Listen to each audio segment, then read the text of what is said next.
So I said the EuroBasket recap from Sunday night after Germany won EuroBasket would be the last FIBA stream for a while. It's not because, as we talked about the rankings, Joe and I, the FIBA rankings ended up coming out this week. So wanted to react to them real quick.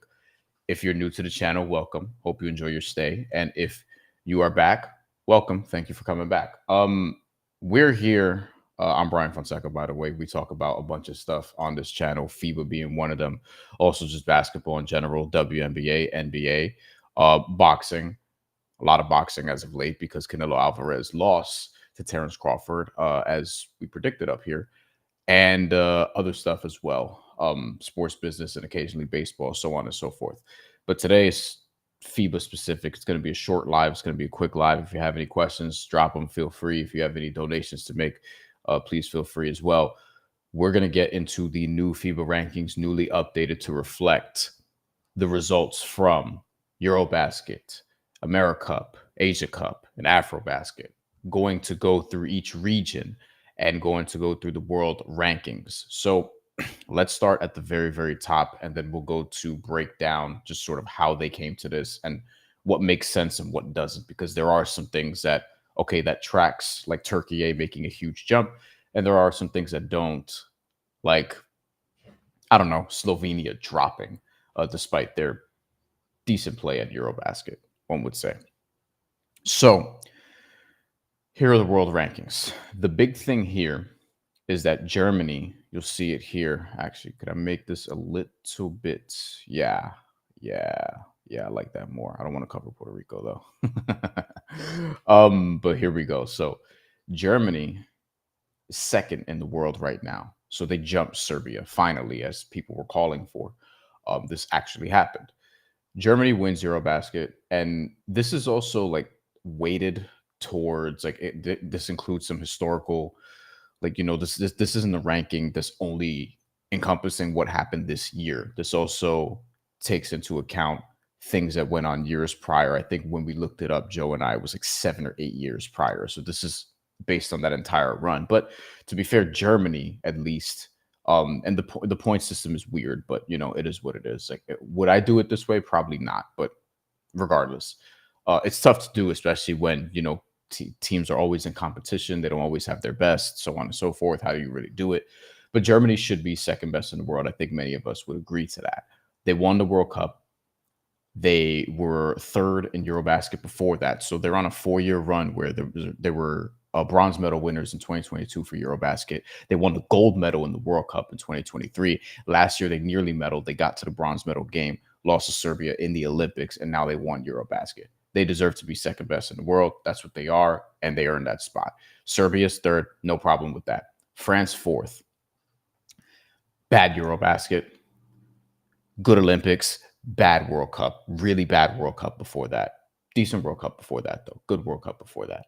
And Canada rounds out the top 5. Canada actually jumps up a spot here. Canada was 6th prior to this.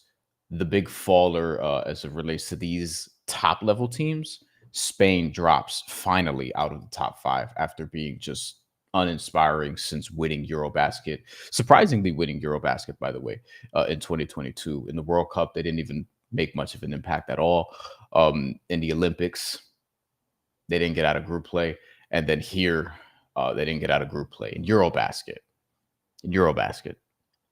where every group, 4 out of 6 teams get into the next round, Spain couldn't do that. So that's that on that. Spain, 7th in the world now. Argentina is still at 8. I honestly, some people do think, and I probably agree with this, given that they didn't even qualify for the Olympics or the World Cup.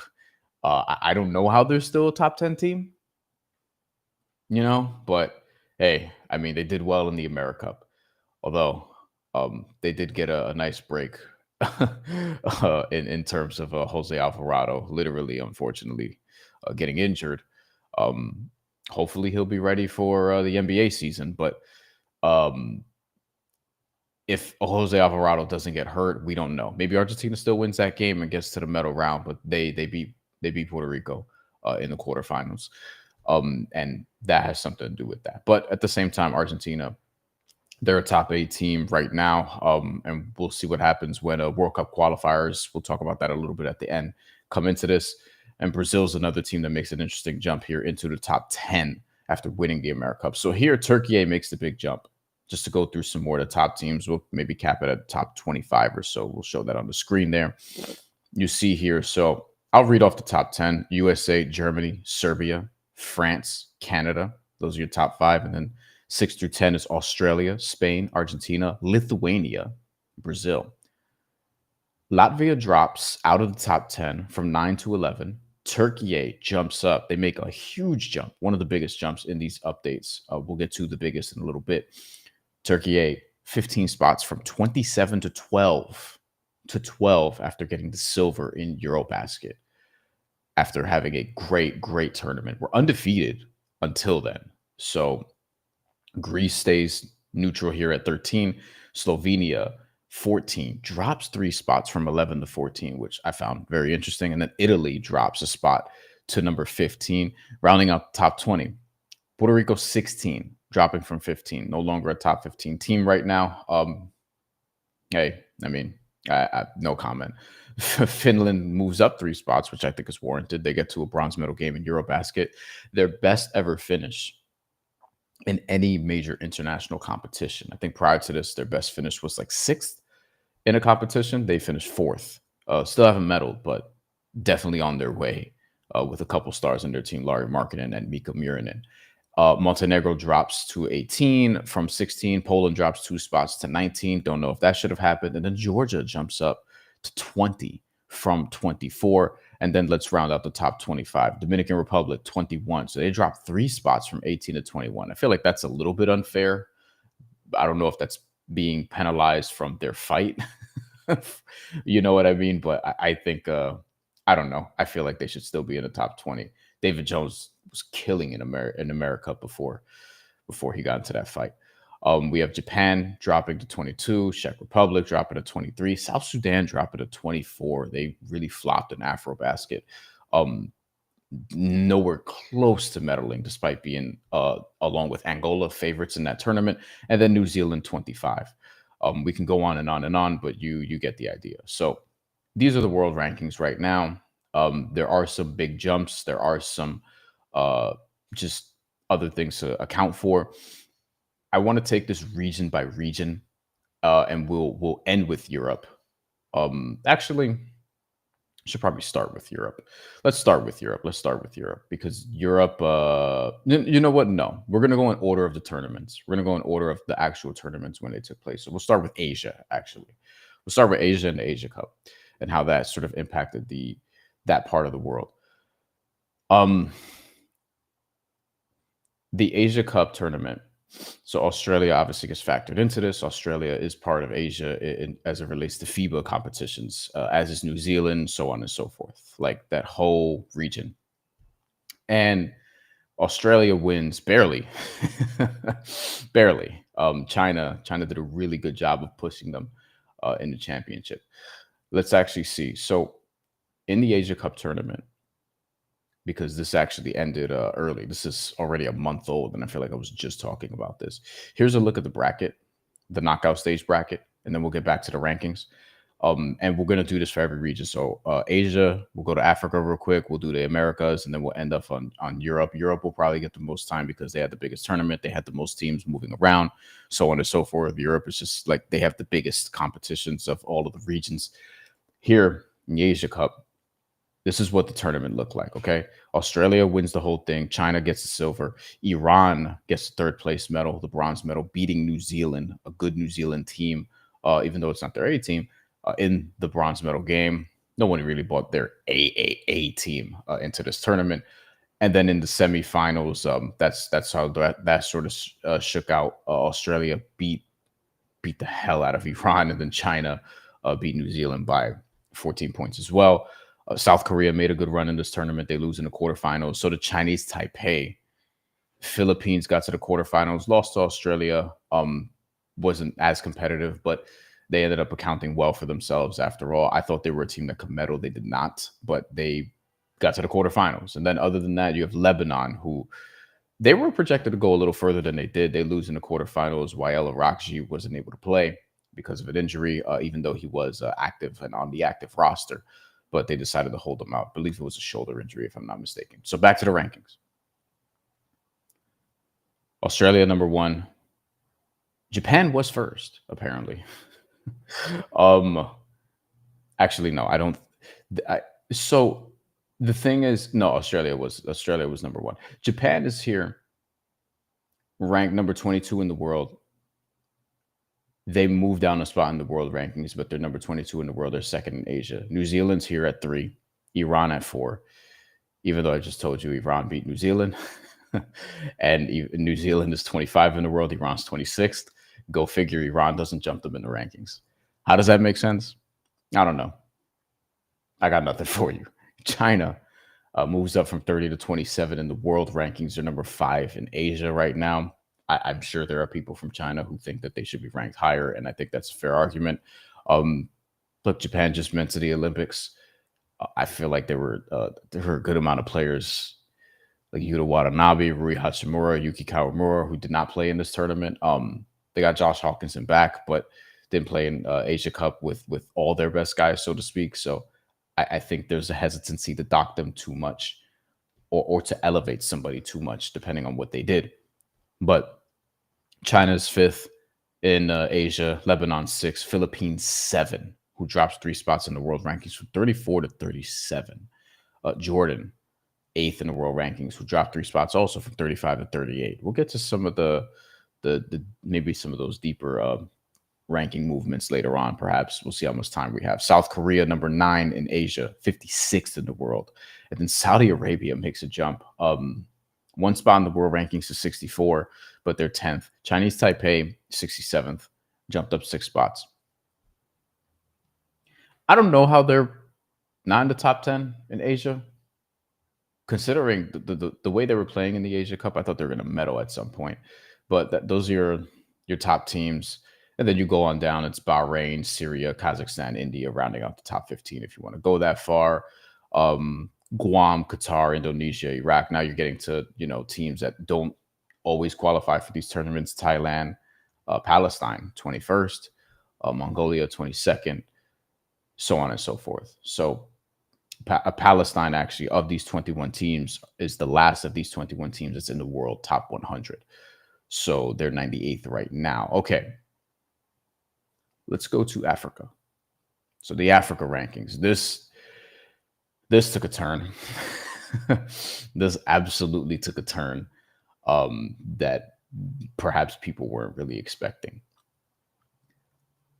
Now, the AfroBasket tournament, we're going to get to Europe. We're going to get to the Americas after this. Americas first, then Europe. AfroBasket ended after the Asia Cup.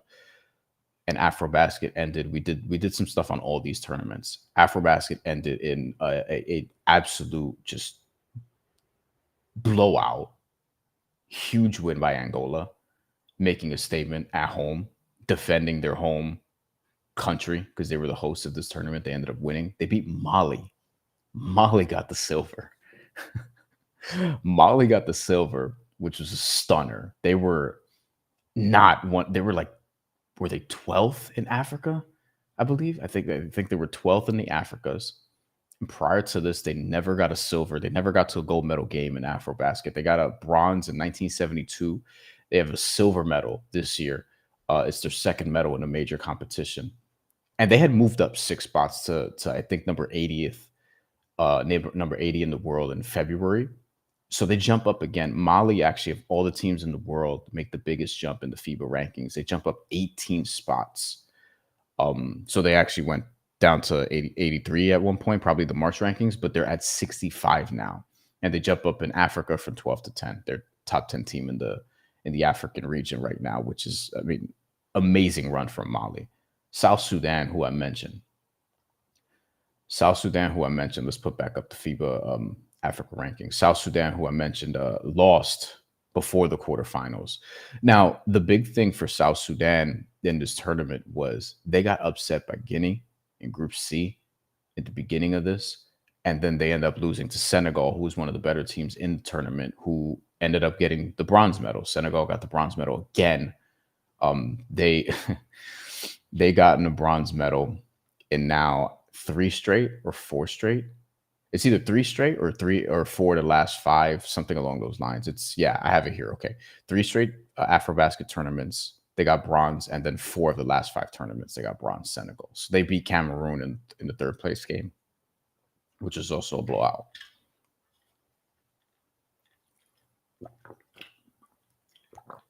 Oh my goodness. Needed a drink of water so bad there. Okay. South Sudan, number 1 in Africa right now. Angola, number 2. And they moved up 4 spots in the world rankings. Angola wins AfroBasket again. They've won this tournament so many damn times. And honestly, with Angola, they now have 1, 2, 3, 4, 12 gold medals in AfroBasket. This is their first in a while. It's their first since 2013. Ivory Coast is 3rd, Egypt 4, Senegal 5. So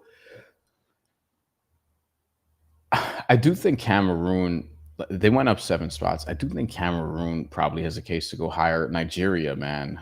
Nigeria takes a hit. They drop 11 spots. They were actually one of the biggest droppers in the world from these tournaments. Nigeria, in terms of their performance at AfroBasket, they lose in the quarterfinals. Not ideal there. Tunisia also dropped 14 spots.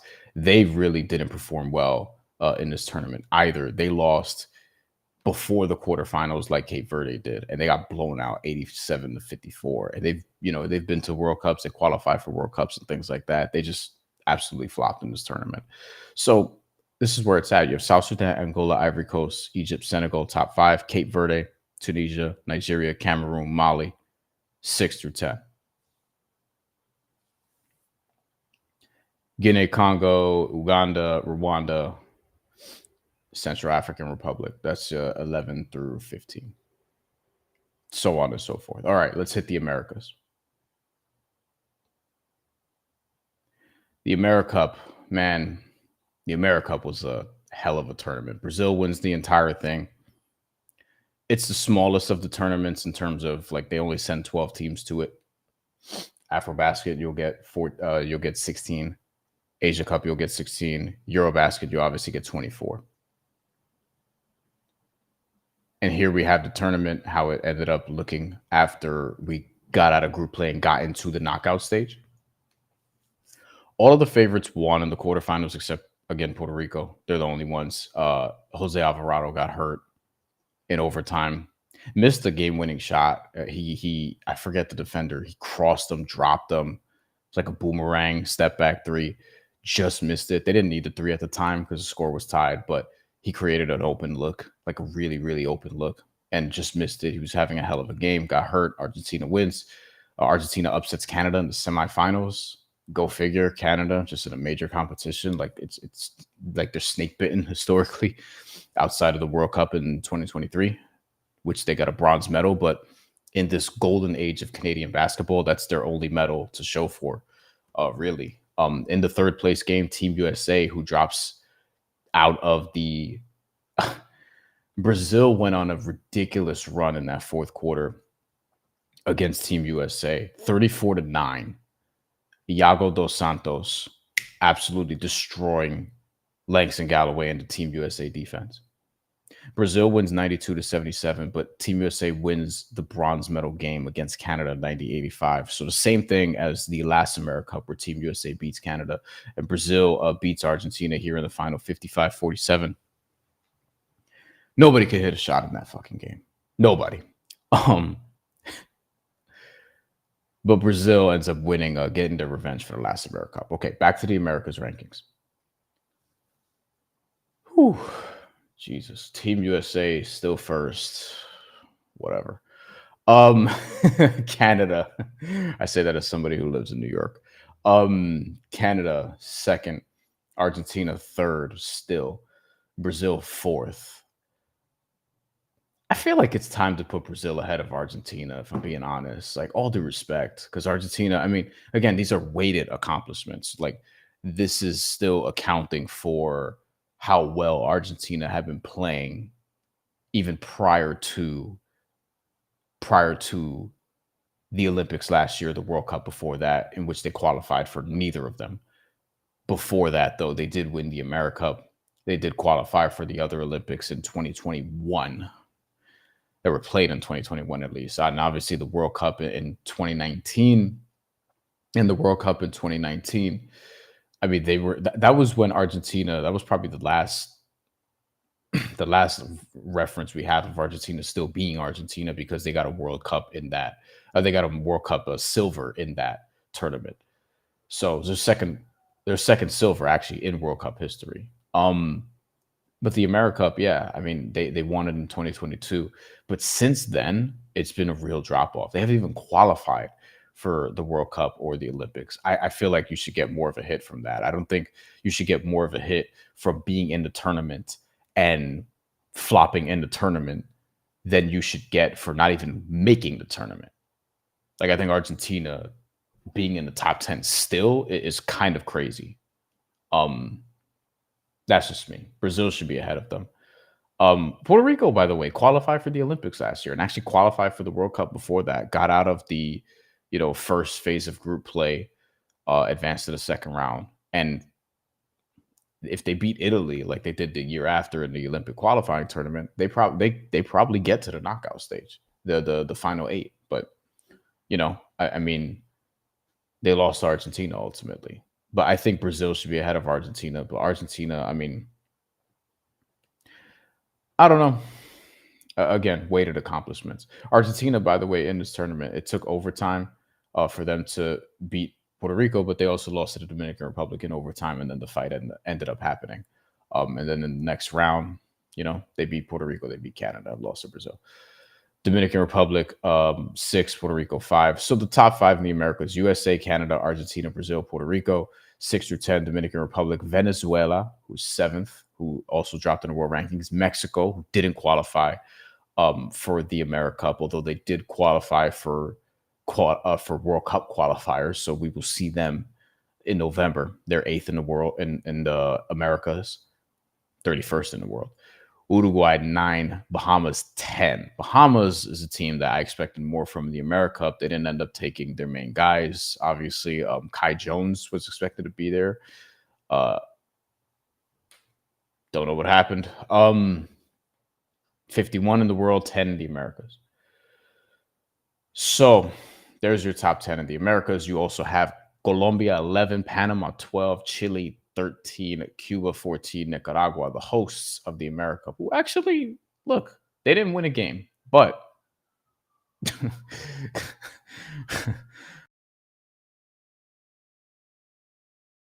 I mean, to be honest, they came really close.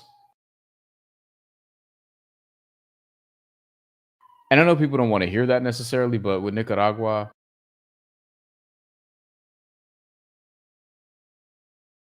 it's kind of all you could ask for, is what I would say to that.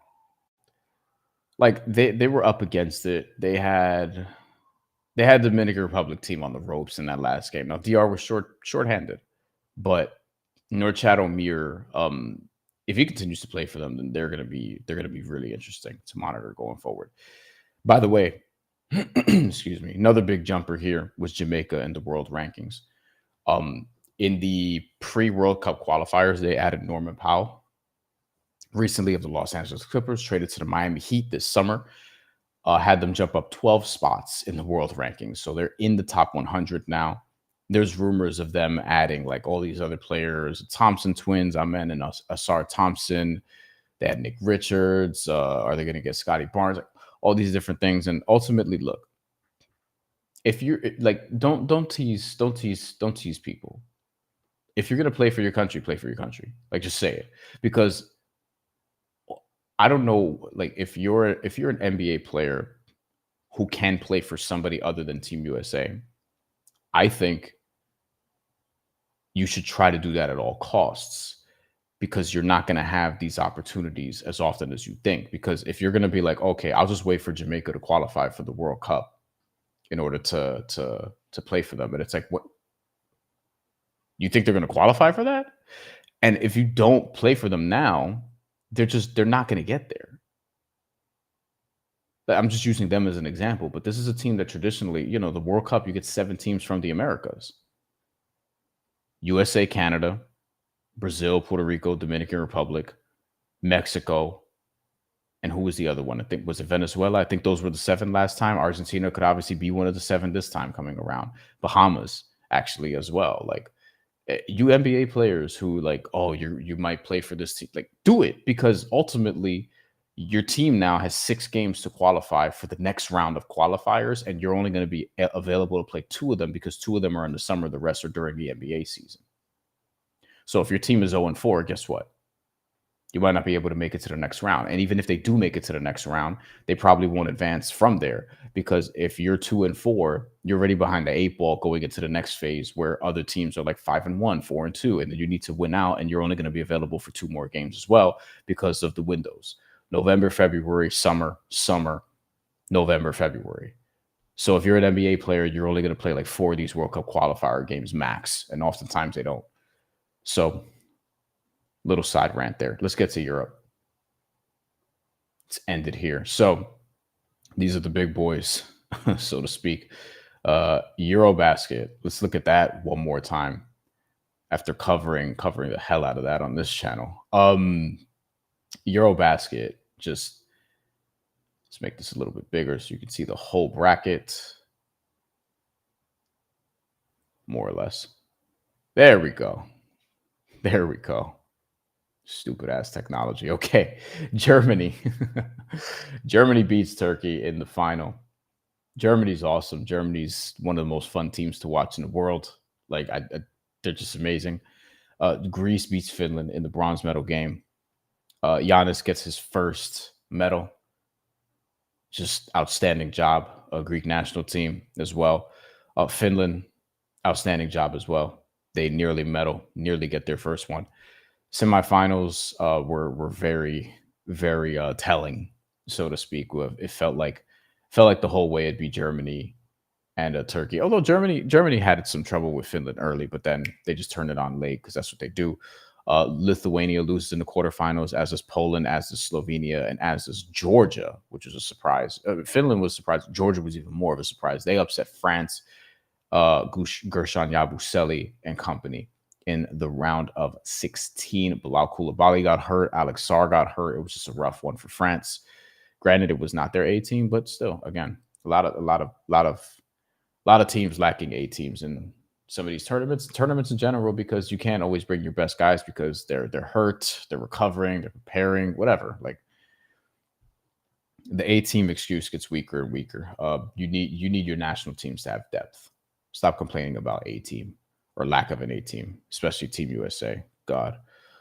Serbia loses to Finland in the round of 16 was obviously the big stunner in this. Serbia doesn't take as much of a hit, and it helps. I mean, it helps that Finland ends up like basically get it to a bronze medal game after beating Serbia.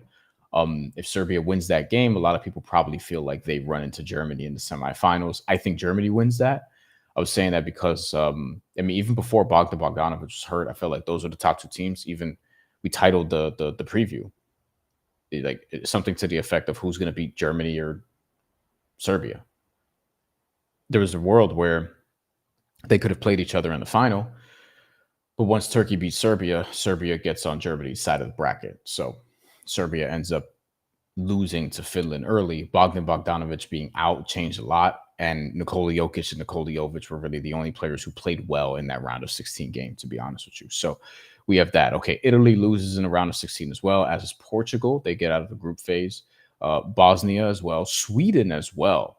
1 win in group play, but highly competitive in almost every game. Almost every game. Germany put the smackdown on them, but Pelle Larsson, good EuroBasket tournament. Greece beats Israel, and then Lithuania beats Latvia. So here we have the European ranking after EuroBasket. Germany, number 1 in Europe. I mean, no argument for me. Serbia, number 2. France, number 3. Spain, number 4. Lithuania, number 5. I think that'll get some disagreement from people in Europe, but let me know. Latvia, 6, Turkey 7, Greece 8, Slovenia 9, Italy 10. Those are your top 10 teams in Europe right now. Finland 11, Montenegro 12, Poland 13, Georgia and Czech Republic 14 and 15. And then 16 to 20 is what you got: Israel, Bosnia, Croatia, Belgium, Estonia. And top 25 might as well, because Europe, Sweden, Ukraine, Great Britain, Iceland, Portugal. So that's where you're at. Portugal also in the world rankings made a big jump, 9 spots. So from 56 to 47 now. Yeah, really good tournament. Really good tournament. These are the rankings now. The things that stand out to me in terms of like Europe specifically, Turkey's big jump is warranted, first of all, because they do what they did. They move up 15 spots. But I think if they bring back that team, like 80% of it, at least 90% of it, like they're going to continue to climb. They'll be a top 10 team in the world. In due time. They're 12 right now. They'll be a top. They need to qualify for the World Cup in 2 years. So we'll see how they do in qualifiers. But yeah, Turkey's absolutely, like, they're on track to being a top 10 team soon. Slovenia needs some help. It was more Luka heavy than even I thought it would be, which is worrisome. But Luka can be combustible sometimes. And what I thought was going to happen early in that Germany game is because he got a flagrant foul, or not a flagrant foul, my bad, a technical foul 2 minutes into that game. And I thought he was going to just hissy fit his way on out of there. And he didn't. And they were giving it to Germany at times. Germany just finished strong. But Slovenia, I don't know why they're dropping 3 spots, to be fair. I don't know why they're dropping 3 spots in the world rankings. Finland jumped up 3 spots. I feel like that's warranted. And then elsewhere, there's nothing here. There's nothing else here that is super crazy to me. To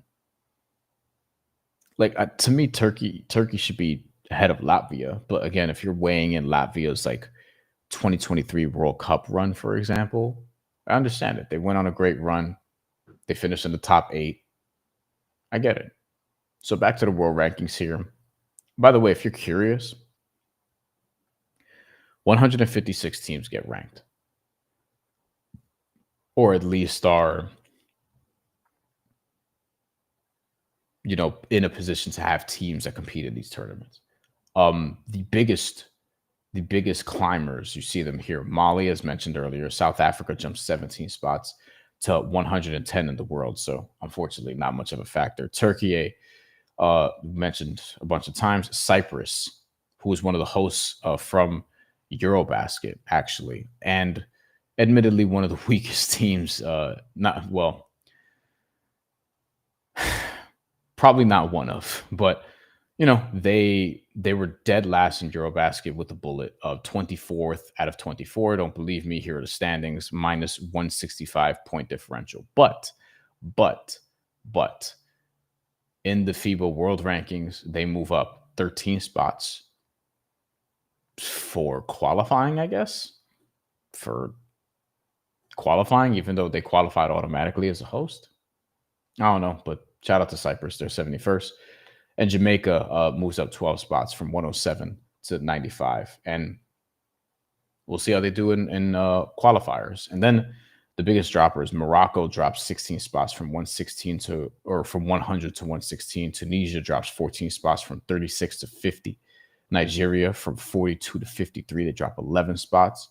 The Virgin Islands drops a bunch from 69 to 79. And then Kosovo drops from 77 to 85. Haiti, number 156 in the world. They're last right now. It says that they moved up a spot. Maybe there was a team that was ranked before that isn't anymore. But who did they? How do you move up from last if you're still last?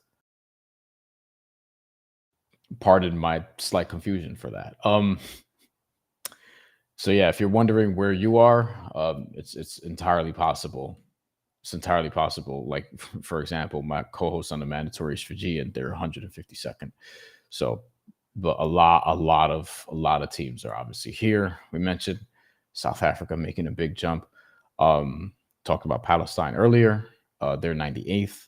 Malta 99, Kenya 100, El Salvador 101, just to read out some of the others. But yeah, Ireland 82, shout out.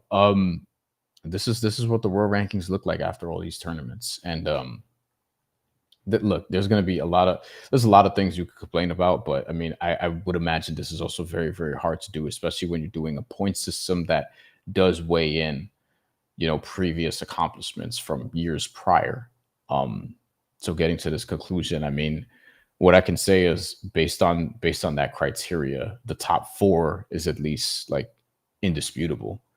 I guess, given that France, I mean, you're weighing in France's EuroBasket performance in 2022, the Olympics, both in 2024 and in 2021, silver in both of them. Those things carry a lot of weight. Even with their flops in this EuroBasket and the 2023 World Cup, you do have multiple silvers in that span, and that's part of what goes into the rankings. And even 2025, Canada has gotten a lot better. Are they fifth in the world? I mean, maybe from a talent perspective. Have they performed like it in every tournament? No.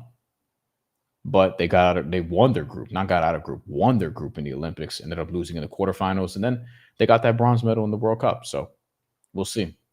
I do think as we start to look toward 2027 with the World Cup, qualifiers in 2026, qualifiers, by the way, let's actually point this out because I've talked about this a little bit in terms of, what's coming up and all these different things. The World Cup qualification process, these are the windows. This is what's next in terms of FIBA. This is what's absolutely next. November 24th to December 2nd. That's window number 1. February 23rd to March 3rd of next year. That's window number 2. And then June 29th to July 7th is window number 3. After that, a bunch of teams are going to get eliminated and not move on to the next phase of qualifying. A bunch of teams are going to get eliminated by then. So there's 2 games per window because you have 12 in total to qualify for the World Cup. So it's going to be 6 games done by the end of this 3rd window. Okay. So you have window 1, window 2, window 3. Bunch of teams get knocked off. And then we go to 2026 later that summer, August 24th to September 1st. You have November 23rd to December 1st. Then you have February 22nd to March 2nd in 2027. And then from there, you'll have your teams that qualify for the World Cup. They'll be split into groups, and then we'll be playing World Cup basketball in 2027. Qatar, I think it's pronounced Qatar, actually, is the host of the tournament in 2027. And they hosted the World Cup last time out, a few years ago, and that was controversial.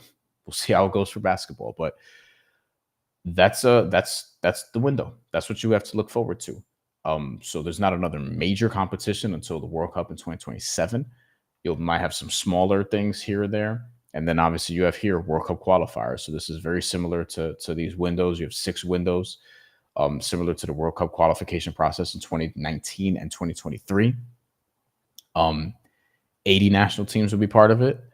And we'll work our way down until we have 32, 12 from Europe, 8 from Asia, 7 from the Americas, and 5 from Africa. That's the breakdown of how this is going to go. So hopefully that was helpful. Hopefully that was interesting. Hopefully that was entertaining. And these are the world rankings. This is my reaction to them. If you like what you heard, and even if you didn't, subscribe to the channel. Join the Discord in the description. It is free, where I'm trying to build that up. And just know we'll be back on this channel very soon. Actually, might be previewing WNBA second round of the playoffs tomorrow. The first round is just about done. The Liberty play the Mercury tonight. We'll see who wins. It's going to be a tough one for the Liberty. I'm here in New York, and I don't necessarily don't feel great about their chances of them moving on. But who knows? Who knows? Take care. Have a good one. Thank you for watching if you did. And if you didn't, I don't even know. You wouldn't be here. So I don't know what to tell you.